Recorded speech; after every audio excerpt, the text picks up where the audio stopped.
Thanks for joining us on this video of what you need to know before joining a board of directors. If you're thinking about joining a board, whether it's a 501c3 or a 501c6, it's an amazing opportunity to give back to your industry and to make an impact in something that you believe in. So in this video, I'll walk you through the essentials so you can make the right choice and start strong. First, I would make sure that you agree with what the mission is for either the association or the nonprofit. So you need to make sure that you believe in what this group is doing. And if you're on board with that, then you will be a fantastic board member.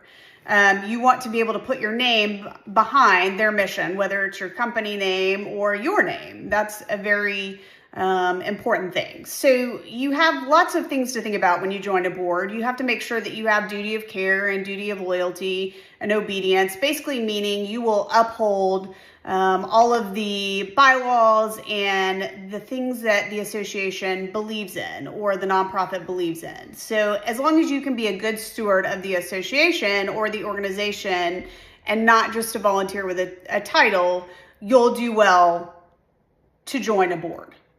I would find out, typically boards want one of two things. A lot of times they want both things, either your time or your money. So I would make sure going in, you know what the board's expectations are. Certain boards have monetary expectations. Certain boards have expectation of your time.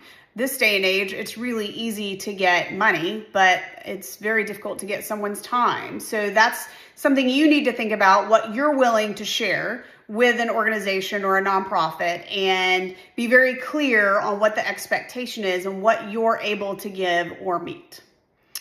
I would say before you join a board, there are several things that are really important to look at. The first is, does the board or association that helps the board, do they have a staff person? Do they have just an admin company? Do they have a staff? What does that look like? What is their culture? Are board members regularly coming to meetings?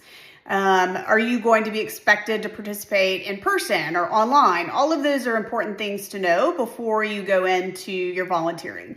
In most cases, you'll have to sign a conflict of interest form. So you want to make sure that you read that thoroughly and you're honest with what any conflict of interest would be. You want to ask about their liability protection. So most board of directors carry D&O insurance. That's insurance on an officer. And that's incredibly important. If something happens, you would not want to be sued for your work on a board of directors. So I would look at that policy and ensure that it's in place.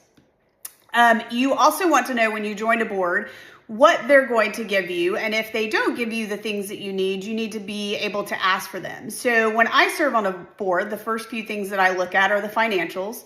I want to see the bylaws. I'd like to see the most recent 990 filing. I want to see, as we mentioned before, the D&O insurance, how that looks. If they have any sort of board checklist, expectations for you to attend meetings, anything you have to sign, you're going to want to collect that and see that ahead of time. So I hope that you find this information helpful. This was a very high-level overview of things that I look at, particularly when I serve on a board, and subscribe to our new page, Association Edge, for more practical tips on board leadership and association management. I'm also attaching a board checklist for you to download with this video, and let me know in the comments what the #1 question is you have before joining a board.